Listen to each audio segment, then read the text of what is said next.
Bonjour. Bonjour et merci de nous recevoir. C'est avec plaisir. Nous sommes des collégiens de la Loire et nous sommes ravis de vous rencontrer. D'ailleurs... Tu parles comme un ordinateur. Nous sommes les collégiens de la Loire et nous sommes de rencontrer. D'ailleurs, adolescents, les humoristes étaient plutôt turbulents et adoraient faire rire leurs camarades. Et vous, étiez-vous le clown de la classe? Oui, j'étais le clown de la classe. Je vais la même réponse. Et c'est vrai que c'est avec un malin plaisir que j'amusais mes amis. Ben non, ouais, c'est vrai. Ça va hein c'est vrai que j'adorais faire rire et j'adore faire rire.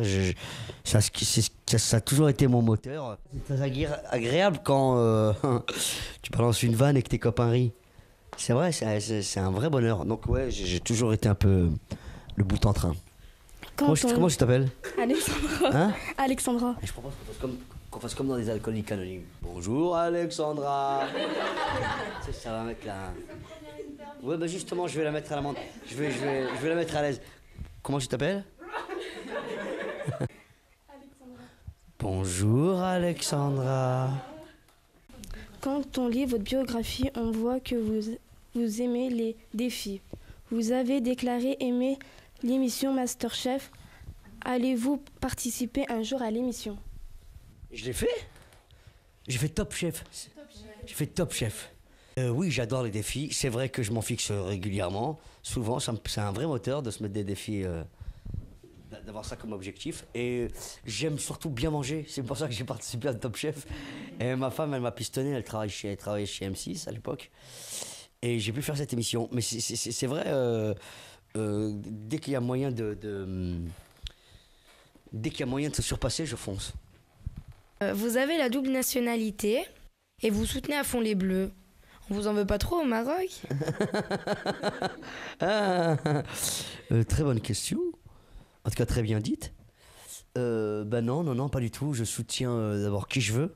C'est mon problème. Je suis français, j'adore la France. Je la soutiens, je la défends dès que j'ai l'occasion. Et exactement pareil pour le Maroc. Bien que là, je les soutiens un peu moins parce que je trouve qu'ils sont un peu moins bons. Je soutiens les bons, en fait. Tu vois ce que je veux dire? Comme ça, c'est plus facile. Mais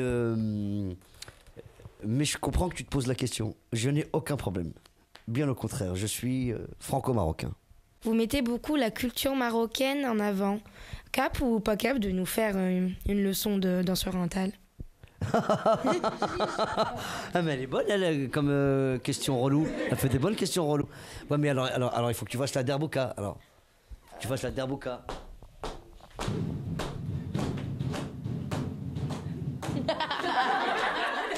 Vous le connaissez lui? C'est la hanche. Au niveau de la hanche, un peu le truc. Et puis surtout la gorge.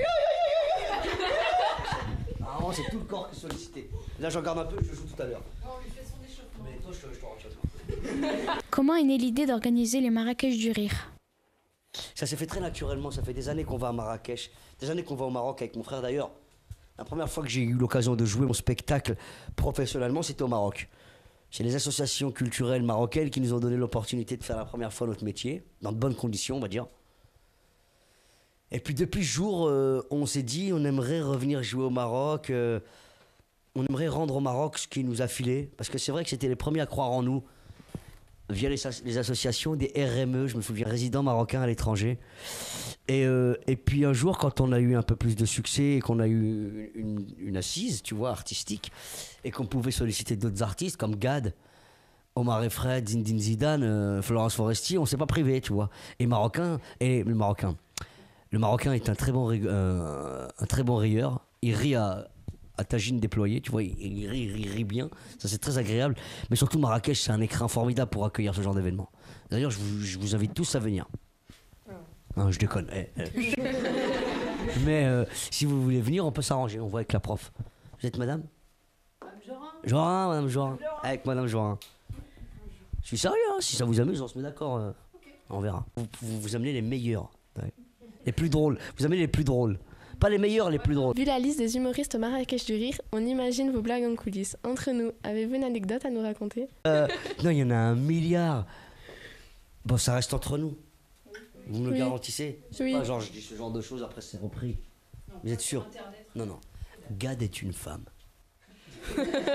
Là, il l'a jamais dit à personne. C'est pour ça qu'il a cartonné dans Chouchou. Il a incarné merveilleux. Mais oh là, mais rigole.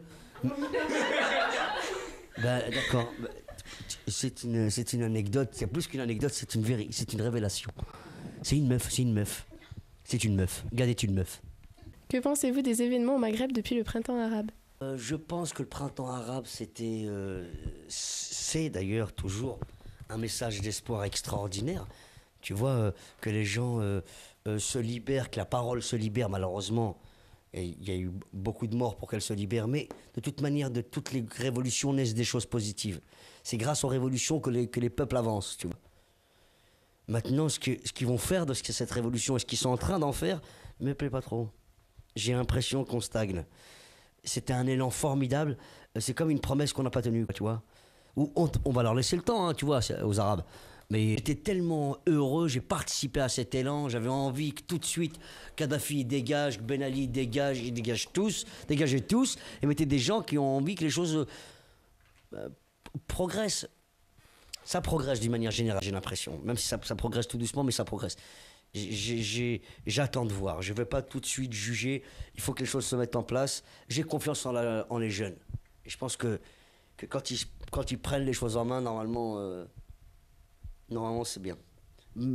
Pour l'instant, j'attends. Crie, vive l'indépendance, vive l'indépendance, avec des casseroles. Enfin, comme ils font tout le monde, comme tout le monde fait, non, pas vous? Vous avez un costume d'indépendantiste.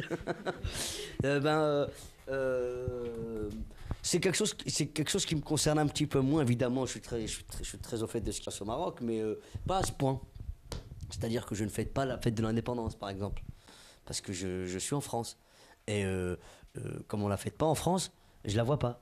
J'adore. Je participerai à n'importe quelle fête, dès lors que c'est une fête. Tu vois, à quelque chose près. Pardon? Oui, non, mais moi j'adore les fêtes d'une manière générale. Mais c'est vrai que celle-là, j'ai pas accordé plus d'importance que ça, parce que je suis à Paris et qu'on n'a pas beaucoup d'écho. Vous êtes ami avec le roi du Maroc. Si vous aussi vous étiez roi, quelle chose royale aimeriez-vous faire? Je vous transformerai en crapaud, déjà. Je ferais... qu'est-ce que je ferais? J'en ai aucune idée. Je me suis souvent posé la question. Je me suis souvent dit que je n'aimerais pas être à la place du roi du Maroc, parce que je trouve qu'il a une responsabilité qui est très très lourde. C'est un pays en voie de développement avec tout ce que ça implique, le Maroc. Et il y a beaucoup de choses à faire. On lui reproche toujours de ne pas assez faire, alors que je le vois déployer des forces considérables. L'opinion publique est très injuste avec les gens au pouvoir s'ils font rien, c'est sûr. Lui, je sais qu'il fait, pour avoir vu le pays évoluer les 10 dernières années. Moi, j'ai été au Maroc entre il y a 10 ans et aujourd'hui. Je peux vous dire que le pays s'est métamorphosé, dans le bon sens du terme. Maintenant, si j'étais roi, qu'est-ce que je ferais un très grand toboggan de ma chambre jusqu'à la mer. Je ferais des trucs idiots, tu vois, improbables. Je mangerais des très grosses, les plus grosses poules. Me ferais venir des très grosses poules, tu vois, des trucs qui servent à rien, enfin, des trucs de contes de fées, quoi. Voilà. Vous avez joué dans beaucoup de comédies, mais aussi dans des films plus dramatiques comme Indigène. Oui, dans quel registre vous sentez-vous le mieux à l'aise? Moi, j'adore faire rire. C'est ce que je préfère au-delà de tout. Mais c'est vrai qu'on porte en nous chacun tous une espèce de... On a une histoire, tu vois. On a tous des problèmes. Et c'est en riant qu'on les exorcise le mieux. C'est quand ça sort. Et quand nos problèmes, quand nos mots sortent de manière drôle, tu les acceptes mieux et tu les fais mieux accepter aux autres. Mais si j'ai fait Indigène, c'est parce que le sujet était très important et qu'il fallait raconter notre histoire commune à tous. Arabes, Français, Juifs, Italiens, tu vois.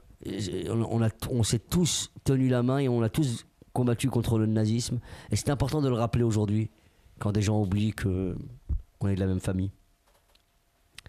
Voilà. À ce jour, vous avez joué dans de nombreux films et courts-métrages. Avez-vous pour projet de devenir réalisateur? Tout à fait. On m'a proposé de devenir réalisateur. Alors on a un défi pour vous. Dans quel rôle aurez-vous vu Marine Le Pen? Ah, vous êtes chaud, hein, vous êtes vraiment chaud, hein, c'est une classe de tarés, quoi, avec des questions de ouf. Bon. Je l'aurais vu, il aurait plein de drôles, j'ai plein de proposés, il y a plein de trucs tout de suite qui me viennent. Le Cruella, immédiatement. Tout de suite, ouais, voilà, Peggy la cochonne aussi, j'y ai pensé sérieusement, mais Cruella, la cacheuse de Dalmatien. Quel est votre coup de cœur au Comedy Club? Celui que je préfère? Oh, tu peux pas me poser cette question. Oh, c'est trop dur. Il y en a parce qu'il y en a. Non, mais si je vous dis tous, je vous mentirais. Parce que c'est vrai que j'ai des préférences. Par exemple, Jal, celui qui fait la première partie ce soir, c'est une bombe. Il fait le portugais comme personne. J'ai jamais vu un mec faire aussi bien le portugais, par exemple. Il me fait mourir de rire, Jal. J'aime beaucoup Malik Bentala. Je sais pas si vous le connaissez. J'aime beaucoup Tony Saint-Laurent. Vous le connaissez, Tony Saint-Laurent? Il est drôle. Il faut faire. C'est gentil. Gentil. Tony Saint-Laurent, c'est un des plus drôles. Et Nawel Madani qui arrive tout doucement. Tu vois, il y a des. Moi, ce que j'aime bien aujourd'hui, c'est l'état d'esprit dans lequel ils sont.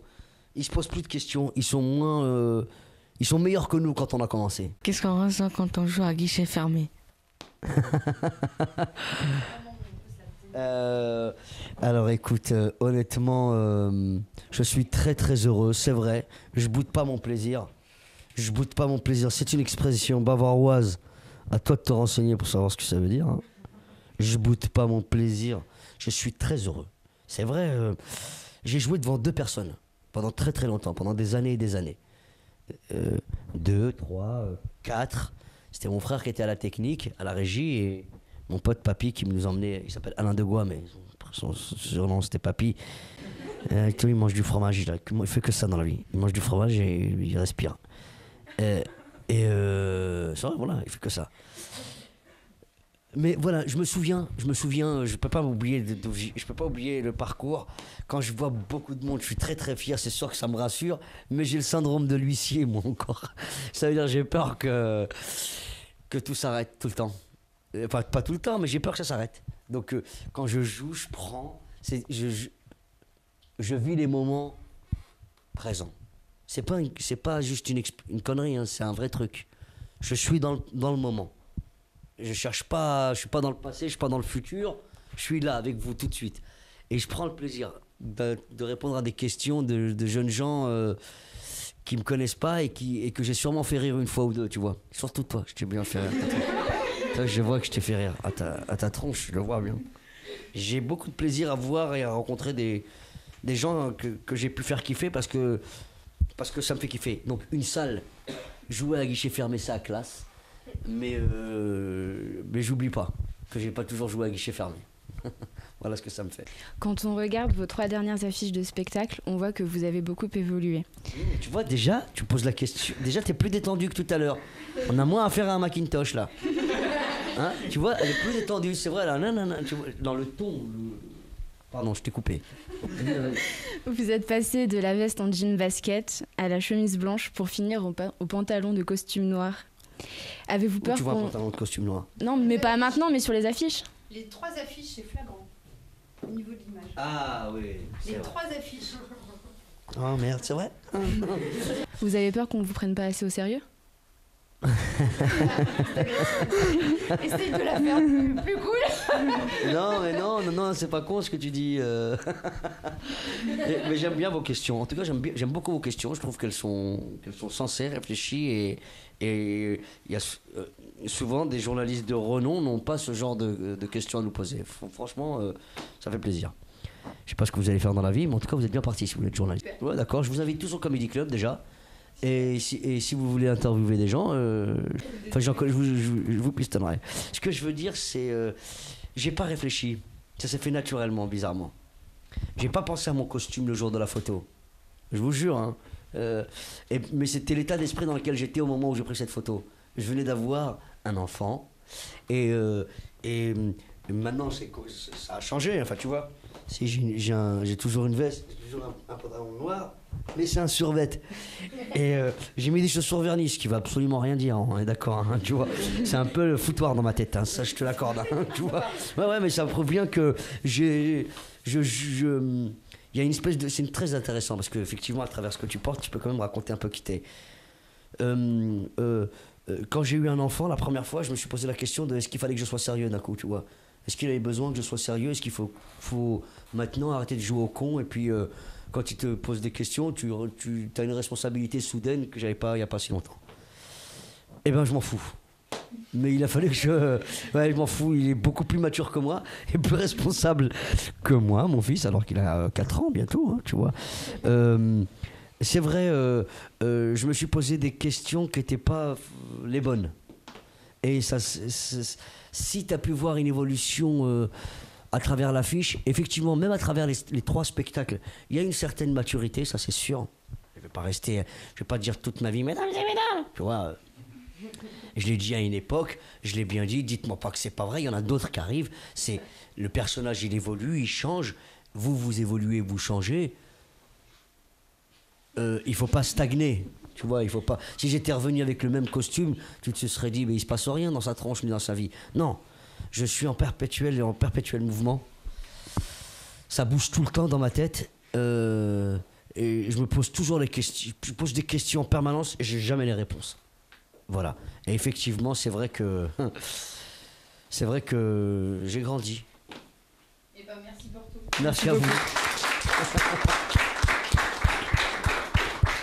Et toi, pourquoi tu poses pas de questions? Parce que... C'est quoi? Ben, je filme. Toi, t'es le filmeur, t'es pas le poseur. Ben, ça dépend des interviews. Et là, t'avais pas envie de me poser une question? Non, ça va. Eh ben, je peux vous dire que franchement, c'était très agréable de répondre à vos questions. C'était